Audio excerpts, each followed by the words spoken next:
back to the second leg of the India development debate right here on ET Now. I'm Supriya, Shrinate, and with me is Sandeep, Gurumurthy. Now, Air India divestment plan may have entered the no-fly zone, or so it seems. Failing to attract potential buyers for the national carrier, ET Now learns that the government is now toying with the idea of selling the airline's shares to the public. Their intentions may be noble, but many believe that the idea may just remain a paper tiger. ET Now had repeatedly questioned the government's half-hearted attempt to privatize Air India to begin with. In fact, there are too many riders that could prevent any potential investor from taking control of this white elephant. First, the term sheet for the stake sale doesn't spell out the liability of the prospective buyer as far as Air India's huge debt burden to the tune of 35,000 crore rupees is concerned. The buyer is also expected to keep the airline at an arm's length from its existing businesses. But analysts say the biggest concern is the government's plan to retain a 24% stake even after the sell-off. Remember, the government's track record is not very good as far as divesting residual stake is concerned, like we saw in the case of Hindustan Copper. Now, time for some questions. Why should any investor be interested in buying Air India shares? Is there any guarantee from the government on non-interference post the stake sale? Most importantly, is the government serious at all as far as privatizing Air India is concerned? The Maharaja stake sale plan, which shows no signs of a takeoff in the near future, that's our topic of discussion on the second leg of the India development debate. Joining us on the show this evening, Ashwini Maharaja, national co-convener of the Swadeshi Jagran Manch, Dheeraj Mathur, partner and leader aerospace and defence at PwC, R. Jagannathan, editorial director Swaraj Magazine, and Swaminathan Iyer, consulting editor ET Now. Let me start with you, Mr. Mahajan, because is this in some sense is the outcome you perhaps wanted? Is Air India now not for sale? Can you confirm, given the fact that you have considerable equity in the government, can you confirm for our viewers that Air India is now not for sale? Have you had your way?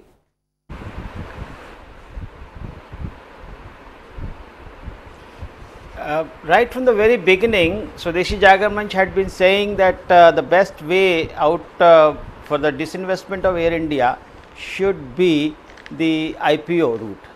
And this is the safest and the best route we had always been saying. Now, I can't say anything about what government thinks, but as the indications are coming in, we really find that since there are no takers from the strategic route which they have been contemplating, now it is a very if it happens, it would be a very serious and a right way of disinvestment. If we have a look at the earlier strategic sale which the government was trying to make, they had been taking off 30,000 crores of rupees of debt separately, and the rest 20,000 odd was being capped with the strategic sale. Now, if government goes in for the IPO route, my suggestion would be that the government can keep all the debt with itself and then offer the best one. You see, if we look at the figures, latest figures which are coming in, we find that if we keep away the debt, then the airlines would be in profit rather than in losses. Okay. Therefore, okay. If we are you had been advocating, yes, right. Mr. Mahajan, you have been advocating this point from day one, and which is why I think in a lot of ways you should be the man smiling this evening. But Swami, let me come to you, and this is information that we're not picking up from one bureaucrat who will perhaps get transferred. We are picking this up from a very, very senior minister in the union cabinet, somebody who is a part of the decision-making process on this. Does this in some sense also then indicate, Swami, that the government does not have the political will to sweeten the bid conditions and proceed with privatization? They're perhaps not willing to have a relook at what many people thought were very stringent norms. They perhaps want to opt for the other route out, which is, public shares. I think an IPO would fail. Even in the past, many attempts just to somewhat disinvest without losing majority. I mean, have there been takers? No, they have not been takers, and LIC and other people come in a kind of rescue that particular government issue. Air India is a terrible, tainted brand. There will be no takers. I mean, if the Swadeshi Jagran Manch wants to buy it and can raise the money, please do so. But if you're asking the public to do so, I don't see a chance in hell of that happening. I will say this much. Ernst & Young said that they received as many as 160 queries from the private sector on possible buying. In other words, there was an interest. So it's not that it's impossible to sell. It's possible to sell. The question is on what conditions. And the conditions, as Sandeep just said, one issue was government keeping this residual share of 24%. I mean, there is no need for that. You can surely drop that. Subhash Garg has mentioned that. There is the question of how you split the amount of residual debt. How much is kept by the government and how much goes to a new person. There is this 1 year limit on sacking. I think politically that is very necessary, that Modi will insist on it because he doesn't want the sacking to take place before the next election. So that is an election-oriented thing, which is also, I would say, coming in the way.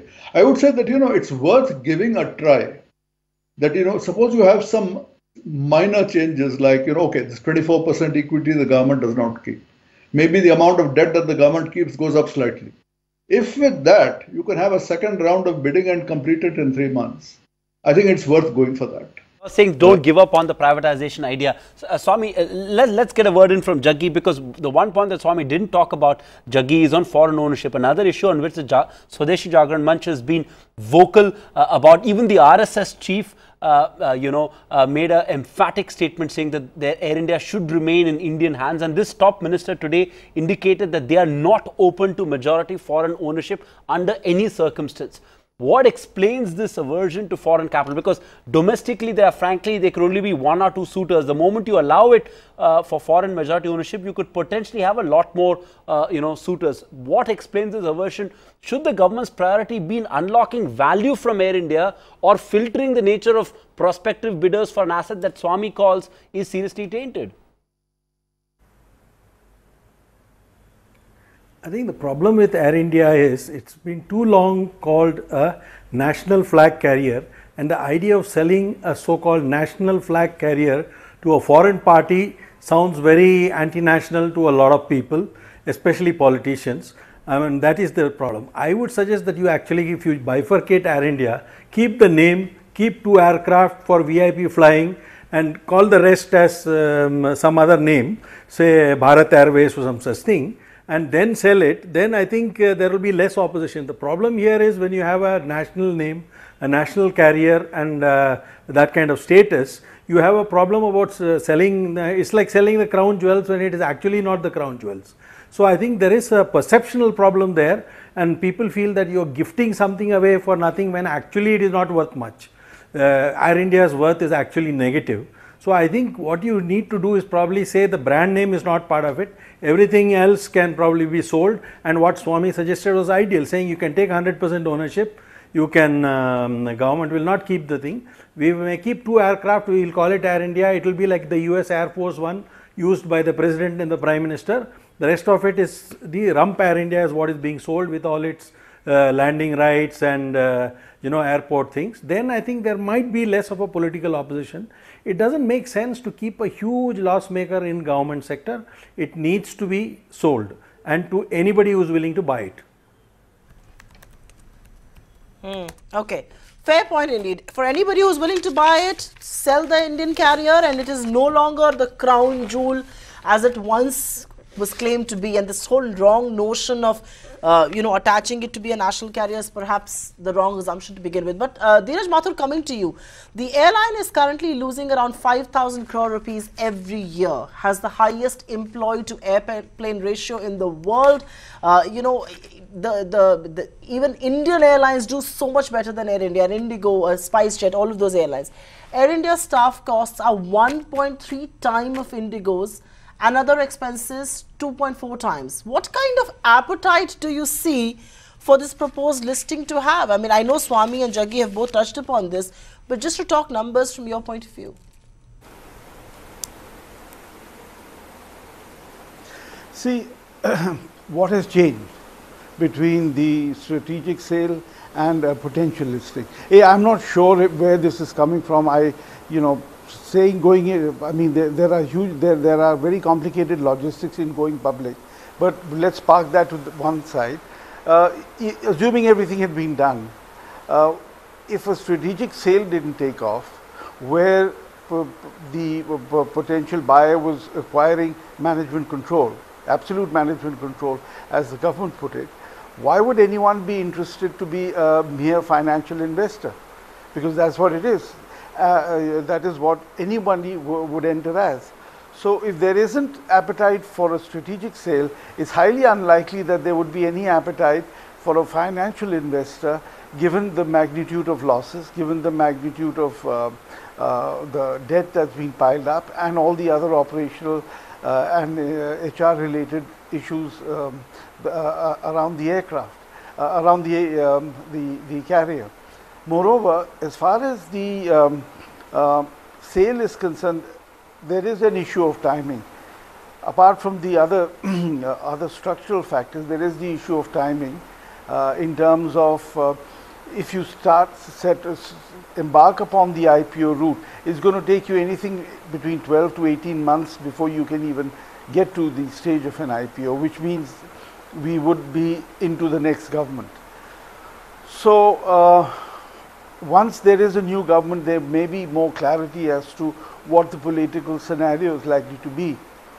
But at this point, even if you were to revamp the conditions and go back to the strategic sale option, you're not going to get any interest. So this could well be a delay. It's very unlikely that someone would take that huge political risk, given the environment that we are in. And so this could well be a delaying tactic.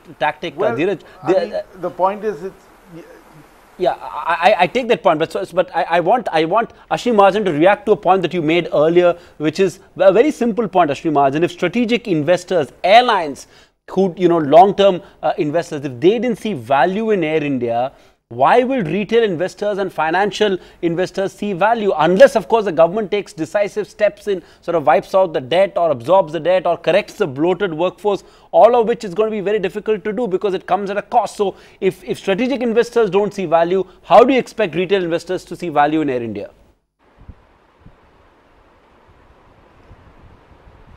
I think people on the panel, they are taking too many presumptions. You see, what I have said, the government is the whole owner of this Air India, and the debt is also that of Air India, but ultimately it's the government. If government takes away all the debt, and I must tell you, this debt is not because of the inefficiencies of the Air India. This debt is because of the political loss. There have been various instances where the aircrafts were purchased without due diligence, and ultimately some of these aircrafts were sold at the throwaway prices because there were irregularities in the purchases, and so many other things. I just don't want to burden this discussion on those lines, but let me tell you that that burden is not because of the Air India's inefficiencies only. It was because of the political loss. Secondly, if you take away all that debt, and there are, I think we people on the panel, we may not be really we can't say what merchant bankers are to say. You see, merchant bankers will take a call ultimately, and let them come out with a price, and you see, there are institutional investors, there are individual investors, there could be NRIs would be interested in this, and let me tell you, this if that has not materialized, that doesn't mean that IPO would not be materialized. Therefore, I think this is a we are also preparing a report, and will be soon coming out with the report, then how this IPO can ultimately help the Air India to revive. First, it will take the bureaucratic control out. Right. It will bring in. Okay. Mr. Mahajan, please listen. Yes. It will bring in managerial efficiencies by bringing in more efficient management. What do you think? If all the private airlines are in profits, all the private airlines are doing good? So if this one this second, drive the Mr. government Mahajan. wants to give, Mr. Mahajan, all that we are saying is, yeah. Okay, all that we are saying is that Air India was put up for sale and not a single strategic buyer came forward to buy it. Why will somebody who's got limited amounts of cash want to invest that money in Air India? But anyways, having said that, Jaggi, coming to you, Niti Aayog's Vice Chairman Rajiv Kumar says listing of Air India will see government ownership come down to 51% and will lead to a high quality professional board running the company. Now, given the quality of boards of state-owned banks or the independence that has been given to the boards of state-owned oil marketing companies, is this simply wishful thinking? Look, as long as your partner is the government of India, which I don't think any amount of changes in the professional boards and management is going to change the perception that Air India is a government-owned company. No matter what you do, even if you list it and let's say only government owns 49%, no matter what you do, the moral hazard remains that if the airline goes into a loss, the taxpayer will pick up the bill. If the purpose of, if this is how you are going to run it, then nothing you do is going to help. You have to privatize the airline, and that's the only way out, because in the India, we have to look at it in the Indian political context, where the minute some unit comes under a ministry, there will be political interference, there will be pressures to toe the political line, have landing in some places which are unviable, doing whatever, or take on staff who are a relative of the minister or a bureaucrat. That's the kind of thing we need to avoid, and this cannot be avoided in the venal Indian political system we have. That is the only reason for privatization. Otherwise, you could say public sector can also be managed well, but till that hands-off system comes, you are not going to find a better answer than privatization. Point. Swami, come in on that, and I want to react to the point made there by Mr. Mahajan on the fact that debt could be, could be absorbed. Now, one option that was on the table last year was to get banks to convert their debt to equity and then, of course, corporatize the board. But again, given the state of PSU banks, how feasible is that option today? I mean, can the government now today say, we are not willing to cut the debt or absorb the debt burden for strategic investors, but because we're doing an IPO, we will absorb the burden or convert debt to equity? Does the government have the sort of the financial strength to even do that in the first place? We're not talking of some 500,000, 1,000 crores, but 35,000 crores of debt. Sandeep, Air India is not a complete exception. Just look at public sector ownership across any number of industries, especially the state governments, which are worst, but even many in the central government. And guys who are national champions, like shall we say MTNL, where are they when private sector competition comes? They have sunk. Hindustan Machine Tools was the greatest champion in Hindustan. The moment you had liberalization, private sector fellows came. Where is Hindustan Machine Tools? I mean, there is a fundamental issue of the public sector. For 50 years as a journalist, I've heard people saying, yes, we will give autonomy, we will somehow have a board managed thing, and the public sector thing can be made just as good.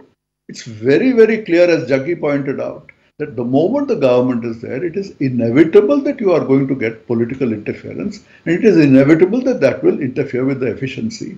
This is true across the public sector, whether you're talking of banks or Hindustan Machine Tools or Heavy Engineering Corporation, all of them. So Air India is not an exception to that rule. So let's be clear, in the case of Air India, there is this issue. The moment you had competition domestically, what's happened? It was then called Indian Airlines, it had a monopoly. That gradually got whittled away, and today that share of the domestic traffic is down to 13-14%. I mean, they've been beaten hollow by other private players who came much later with none of the advantages of the existing infrastructure. So there is no point claiming that by a little scratch here and a fiddle there, somehow Air India can be made efficient and everybody will buy. It cannot be made efficient and nobody will buy. If you attempt it, it will be a fiasco. And if at the end of it all, you have some public sector undertakings like LIC coming in to rescue it, it will be converting the entire thing into a farce. Please do not waste time on that. It is better to say that, we are not going to go for it. Absolutely. I mean, why waste time and why waste effort and energy and put LIC to do the rescue operations? But let me take this question to Mr. Mathur. And Mr. Mathur, if not IPO and given the political reservation to majority ownership by a foreign entity, do you believe allowing 100% ownership would attract bidders at all? The Economic Affairs Secretary just yesterday indicated that the government was willing to re-examine this particular clause, the retention of the 24% stake. If that is done away with, those two nominee directors from the government go away, is that going to make it a more attractive proposition at all? Mr. Mathur? Well, it will certainly make it more attractive than it is right now, certainly. The issue then will be that where is the 51% domestic the domestic capital going to come from? There may be, one can think in terms of consortium, maybe some PE funds and so on. But again, we come back to the fundamental issue that 24% is one of four problems. The other two problems are the amount of debt and the issue of the employees. And the fourth, as I said, is the timing and the political risk associated with it. So all of these need to be fixed in order to be able to extract even a shade of the value that Air India has.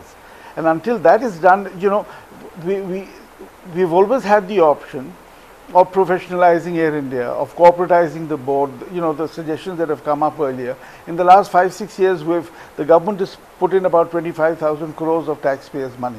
What's prevented the government from doing all the things that we are talking about doing post an IPO? Because, an IPO doesn't really change anything. All the IPO means is that instead of a strategic investor, you're going to have a dispersed holding. Sure. But that holding will, your people are going to buy only if they see value.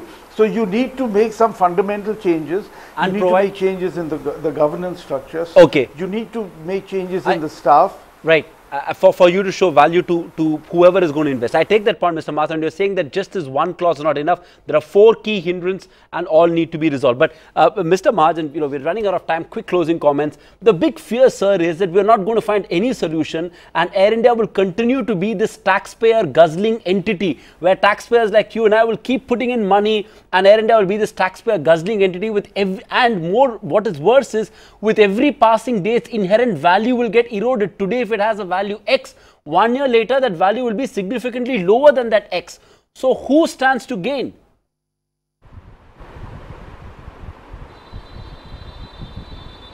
I think I'm sorry to say we are becoming too presumptive. What Niti Aayog has said, we are not with that. Basically, it is not 51%. It could be 75%. It could be 80%. It could be 100%. You can issue IPOs. And first of all, let me tell you, this debt, 50,000 crores of rupees of debt, this has to be taken off.